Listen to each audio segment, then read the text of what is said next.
श्री सद्गुरु महाराज की जय। प्रातः स्मरणीय अनंत श्री भूषित परमाराध्य संत सद्गुरु महर्षि में परमहंस जी महाराज का प्रवचन। मन से स्वतंत्र कैसे होंगे? महर्षि में ही सत्संग सुधा सागर। बंदो गुरु पद कंज कृपा सिंधु नर रूप हरि मोह तम पुंज जासु वचन रवि करनिक। धर्मानुरागिणी प्यारी जनता ईश्वर की भक्ति को समझ सकें, इसके लिए आपको याद दिलाता हूँ। ईश्वर की भक्ति के समझने में पहले ईश्वर स्वरूप का निर्णय होना चाहिए। ईश्वर मायातीत होने के कारण इंद्रिय गम्य नहीं है, इसलिए वे प्रत्यक्ष नहीं है। भक्ति कहते हैं सेवा को। जो प्रत्यक्ष नहीं है उनकी सेवा हम कैसे करें? उनके प्रत्यक्ष रूप का भजन या भक्ति संतों के संग भी हैं। यह एक तरह की सेवा है। जहाँ ईश्वर संबंधी कथाएं हों, सुनो, यह भी एक तरह की भक्ति है। इंद्रियों को काबू में रखने के लिए बहुत से कर्मों से अपने को बचाए रखो। पंच पापों से बचे रहकर ही सज्जनों के धर्मानुकूल बढ़ता जा सकता है। इंद्रियों के रोकने का स्वभाव वाला बनने के लिए केवल विचार से ही नहीं होता है। इंद्रियों के संग मन की धारें लगी रहती हैं। इन धारों को इंद्रिय के स्थानों से समेटकर एक केंद्र पर रखो तो दमशीलता होगी। दमशीलता के अंदर मन का रूप बहिर्मुख से अंतर्मुख हो जाता है। यह उधर्व गमन ही ईश्वर की भक्ति होती है। जैसे जगन्नाथ जी जाने वाले का चलना जगन्नाथ जी की भक्ति है, उसी प्रकार ईश्वर की ओर चलना भी ईश्वर की भक्ति है। जो लोग ईश्वर के प्रत्यक्ष दर्शन के वास्ते अंदर अंदर चलते हैं, उनका वह चलना ईश्वर भक्ति के अंदर दाखिल है। किसी भी मंदिर में मूर्ति का दर्शन करके प्रत्यक्ष दर्शन की लालसा रह जाती है। दर्शन प्रत्यक्ष होना चाहिए। अंतर्मार्गी को प्रत्यक्ष दर्शन होता है। बाहर घूमते हो इंद्रियों के संग संग और अंदर घूमते हो इंद्रिय और शरीर का संग छोड़कर। अंदर चलते चलते अपने का पता लग जाएगा, उसी को ईश्वर का भी पता लगेगा।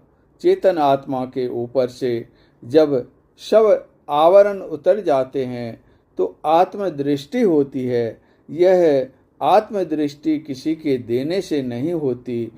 अंतरंग साधना द्वारा ईश्वर की ओर चलना ईश्वर की भक्ति है। यही पड़ा भक्ति है। जीवात्मा शरीरों को छोड़ते छोड़ते परमात्मा में अपने आप जा मिलती है। दमशील होने के साथ साथ समशील भी होना चाहिए। दम के बिना सम नहीं होता। सम का साधन पूर्ण सिमटाव में पहले बिंदु पर अवस्थित रहकर वहाँ जो शब्द होता है उसको ग्रहण करके होता है। जहाँ कंपन है वहीं शब्द है, जहाँ कंपन नहीं वहाँ रचना नहीं। कंपन में शब्द अनिवार्य रूप से होता है। सभी शब्द सुन नहीं पाते, इसलिए कहते हैं कि कंपन में शब्द नहीं होता। कम से कम 20 कंपनांक के शब्द को तथा ज़्यादा से ज़्यादा 20,000 व 30,000 कंपनांक के शब्द सुन सकते हैं। उससे कम या अधिक कंपनांक के शब्द को सुन नहीं सकते। चाहे स्थूल जगत हो या सूक्ष्म जगत, बिना कंप के रचना बन नहीं सकती। जहाँ रचना है वहाँ शब्द है। ऊपर का शब्द नीचे दूर तक आता है।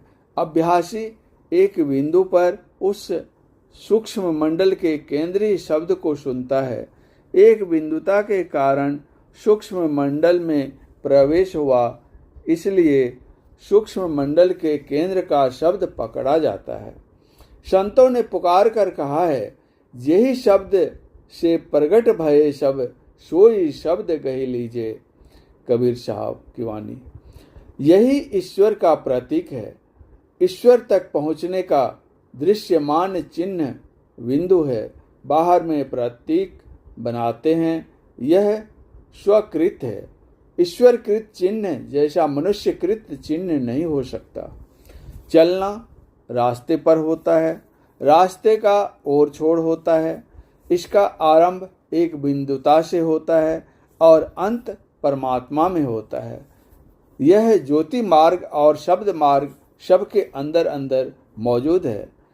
अध्यात्म वैज्ञानिक अपने शरीर रूपी धरती में खोजकर ज्योति और शब्द पाते हैं। नहीं करने वाला अगर कहे कि नहीं है तो उसका यह कहना गलत है।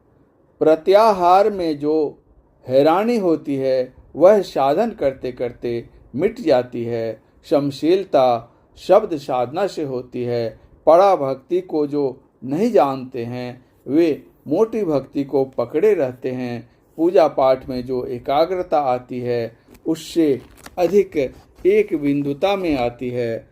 स्थूल भक्ति भक्ति का पैर है और सूक्ष्म भक्ति भक्ति का सिर है। केवल पैर ही पैर नहीं जानो, सिर को भी जानो। पंच पापों झूठ, चोरी, नशा, हिंसा और व्यभिचार से बचे रहो। संसार में दुष्ट कर्म से जनता में कष्ट होता है। हम लोगों को सुराज्य प्राप्त है, इसके लिए कितने गोली के शिकार हुए और फांसी पर चढ़े, परंतु सुखी हम अपने को नहीं पाते हैं। हमें पापों से रहित होना चाहिए। अपने को पापों से छुड़ा लें तो दुष्ट कर्म बिल्कुल मिट जाएंगे और स्वराज में सुराज हो जाएगा। ईश्वर की भक्ति करने वाले पापों से छूटते हैं। सबको चाहिए कि अपने को भक्त बना लें, किसी तरह धन कमा लो, इसमें पापों को नहीं छोड़ते हैं, परंतु ईश्वर की भक्ति में पंच पापों को छोड़ना आवश्यक है। अपने तई अपने को ईश्वर तक पहुंचाना ही ईश्वर की भक्ति है। हम लोग तन से स्वतंत्र हो गए हैं परंतु मन से नहीं। परम पूज्य गुरुदेव का यह प्रवचन पूर्णिया जिला अंतर्गत ग्राम रुपोली में दिनांक 27/12/1965 ईस्वी के अपराह्नकालीन सत्संग में हुआ था। श्री सद्गुरु महाराज की जय।